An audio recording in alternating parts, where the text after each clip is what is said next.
The Bosnian Genocide. The only recognised genocide to take place on European soil since the Holocaust. A few weeks prior to making this video, I surveyed my audience on Instagram and I asked them the question, do you know what happened in the Bosnian genocide? 70% said no. What this means, sadly, is that by the next generation, the ethnic cleansing and genocide that took place within Bosnia less than 30 years ago will be forgotten. Therefore, it is my humble request that everyone watch this video in its entirety, in which I have done my best to present the context, the events and aftermath of the genocide. What you're about to watch is the tragic, true story of the Bosnian genocide and the unforgivable failings of the United Nations.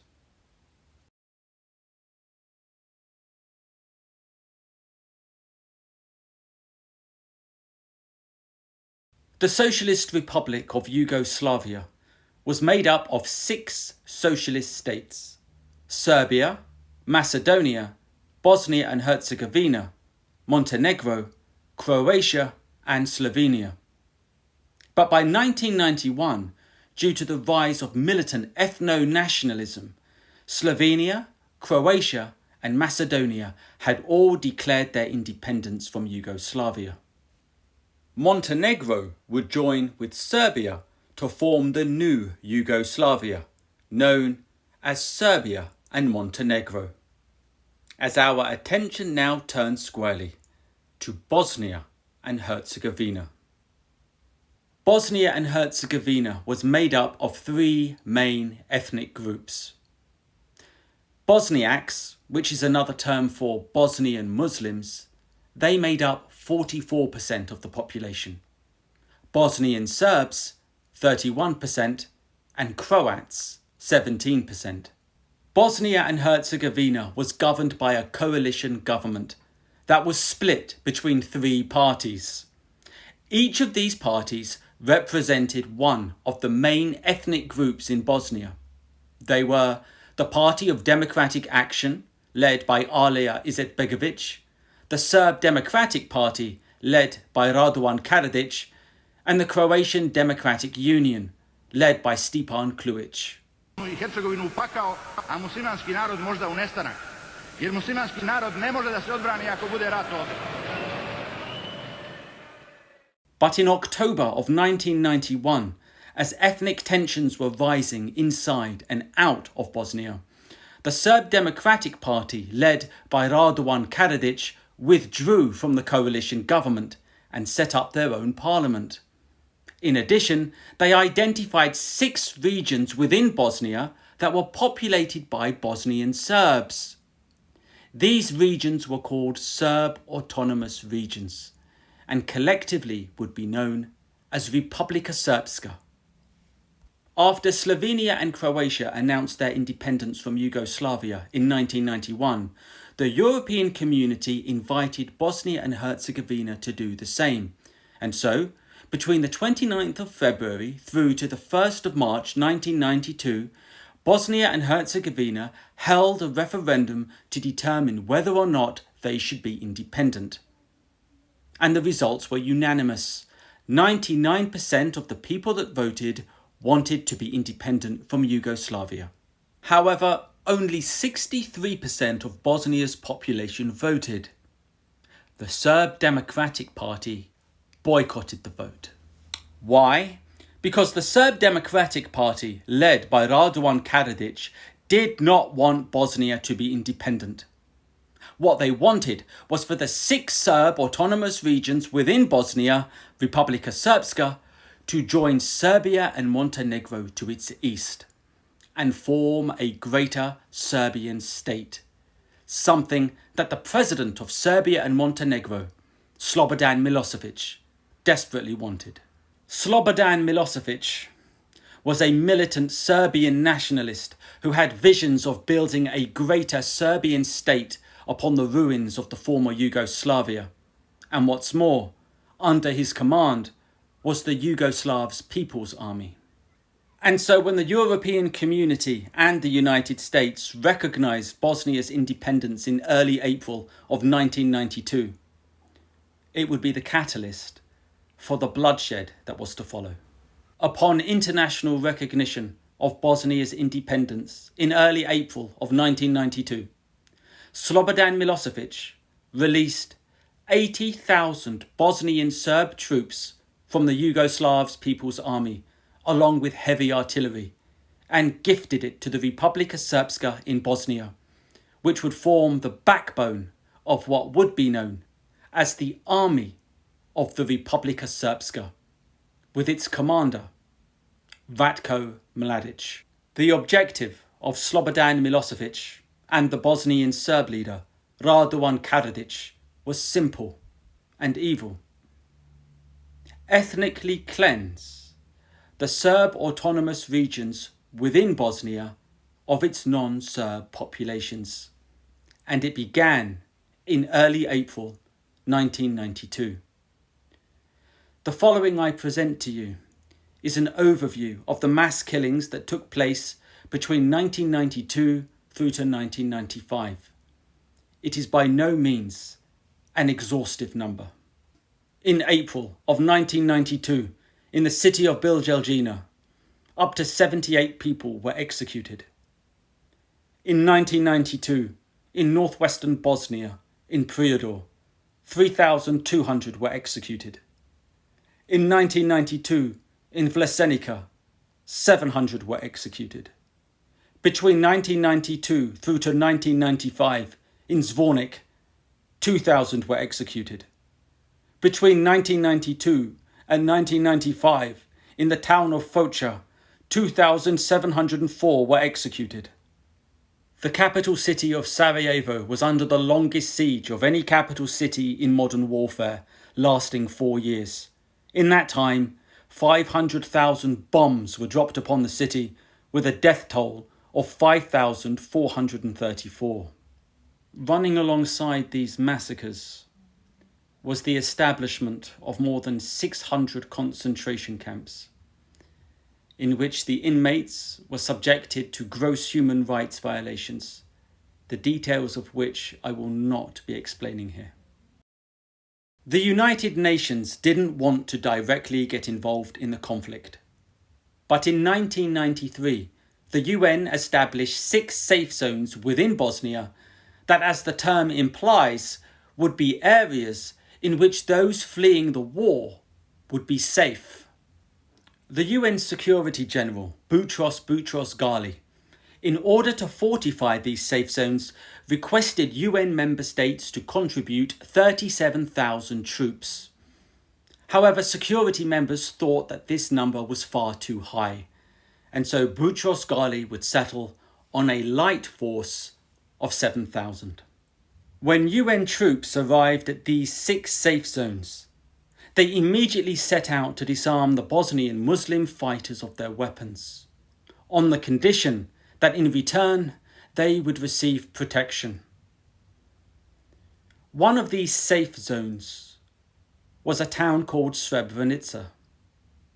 And in July of 1995, the town of Srebrenica was being defended by 400 lightly armed Dutch troops. And they would be in no position to defend the people of Srebrenica from what was coming.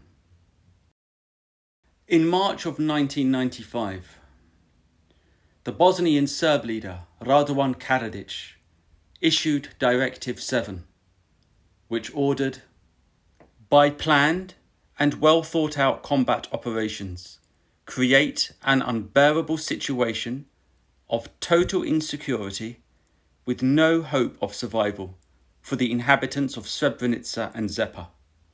At 3 a.m. on the 6th of July 1995, Directive 7 was put into effect with an operation known as Krivaja 95, in which 2,000 Bosnian Serb troops marched upon the town of Srebrenica. And within a few days, the UN observation posts had fallen to the Bosnian Serb forces. In order to stop the advancement of Bosnian Serb forces, the Dutch command twice put in requests for NATO airstrikes and were twice refused. As the Bosnian Serb army was tightening its grip around Srebrenica, the Muslim fighters pleaded with the Dutch troops to return their weapons so they could defend themselves. They were refused. On the 11th of July 1995, the commander of the Bosnian Serb army, Ratko Mladic, entered Srebrenica, immediately declaring to a Serbian TV news crew, "We give this town to the Serb nation. The time has come to take revenge upon the Turks." This was in reference to an 1804 Serb uprising that took place around the Srebrenica vicinity that was crushed by the Ottomans. The following day, on the morning of the 12th of July 1995, 30,000 petrified women, children and elderly gathered around the UN compound in Potocari. The scene was a humanitarian disaster. Lack of water, lack of food, the heat stifling, with some resorting to committing suicide. That afternoon, the Bosnian Serb army arrived with dozens of buses and trucks and parked them outside the UN compound. Separating and detaining the Bosniak men, they then transported the 30,000 women, children and elderly to Bosnian-held territory. The vast majority of Bosniak men didn't flee to Potocari with their families, for they knew if they went there, certain death awaited them. Instead, 10 to 15,000 men formed a column 10 kilometers in length and journeyed through the woods with the hope of reaching another UN-designated safe zone in Tuzla. But they were ambushed by the Bosnian Serb army, who disguised themselves as UN peacekeepers, who lured them into a false sense of security, resulting in the capture of thousands. Between the 12th of July through to the 17th of July 1995, more than 8,000 Bosniak men were detained in inhumane conditions and then transported to various locations where they were systematically executed. Their bodies were then pushed into mass graves.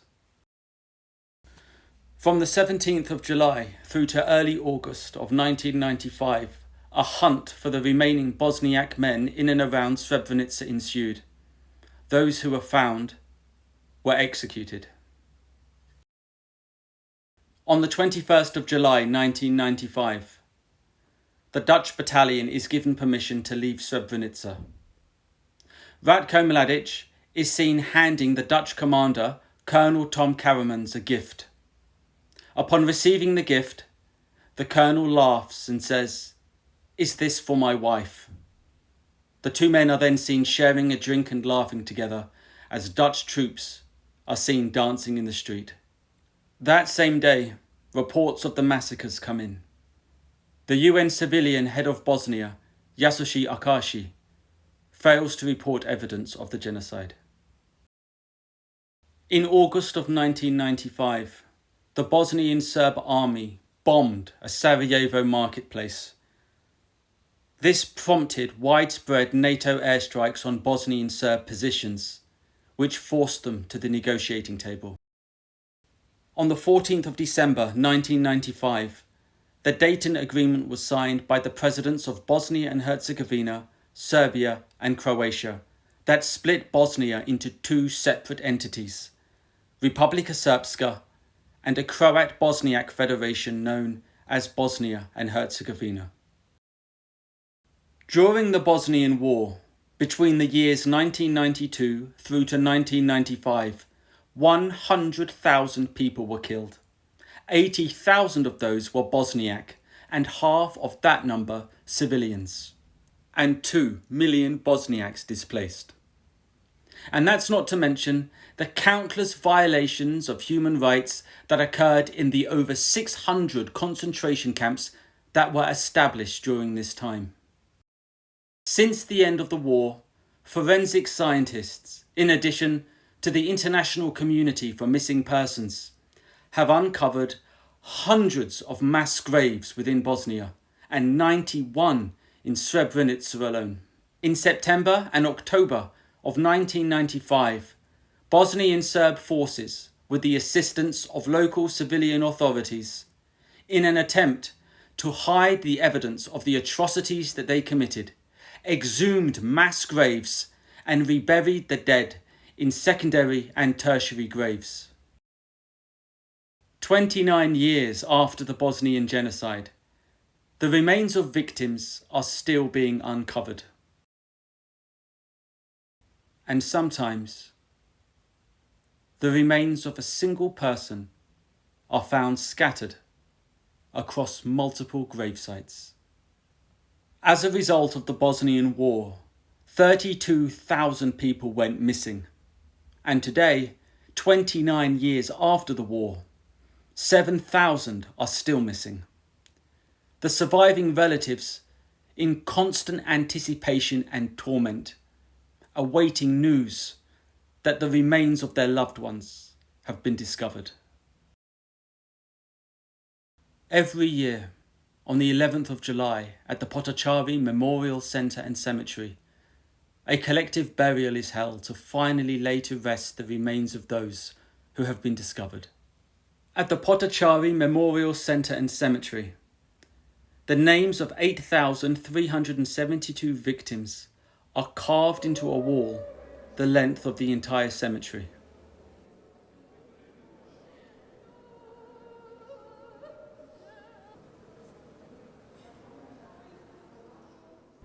To date, around 6,700 victims have been laid to rest here.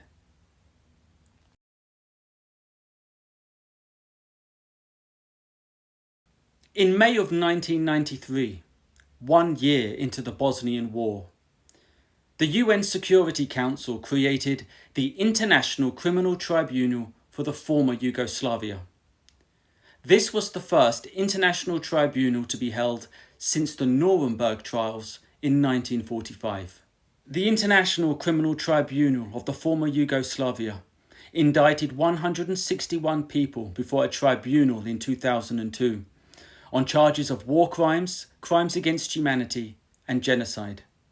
In 2006, Slobodan Milosevic was found dead in his prison cell. In 2016, Radovan Karadzic was sentenced to life imprisonment. And in 2017, the butcher of Bosnia, Ratko Mladic, was sentenced to life in prison. In conclusion, and on a personal note, I really want to stress upon the importance of storytelling. As a Muslim myself, growing up, I always felt that there was a stigma that was attached or associated with film, drama, acting, all the mechanisms that are associated with storytelling in the modern day. They were somewhat taboo. We all know of the horrors of the Holocaust and the wickedness of Adolf Hitler. Even the younger generation has an idea as to what happened, and that is because at school they are taught about it. But the school system aside, the topic of the Holocaust has been made subject of Hollywood blockbuster movies, documentaries, and a plethora of visual and written media, so that we don't forget. And rightly so, we must never forget. However, it's very, very unlikely that Tom Cruise, Tom Hanks, Chris Hemsworth, Robert Downey Jr. are going to headline a film about the Bosnian genocide. Why? Because they're Muslim stories, perhaps. And you can read into that what you will. So my message to the Muslim community is that we must take ownership of our own history. At the start of the video, I started off by saying that 70% of my audience, 70% did not know what happened in the Bosnian genocide. 80% of my audience are under the age of 35 and are Muslim. Their ignorance of Bosnia is due to the fact that there are few creative mechanisms within our society that are constantly in motion that continuously remind us of our past. If your child comes to you one day and says that they want to go into the creative industries, be open-minded about it. Storytelling is needed. For storytelling isn't just entertainment or education. It's something so much deeper. It is a conduit within our society that transfers the meaning of the lives of those who lived before to the present generation and then the next. When their stories are told, the meaning of their lives and the suffering they endured continues. The screams, the cries, the horror, the anguish, the agony of the oppressed. It doesn't matter how long ago that they lived.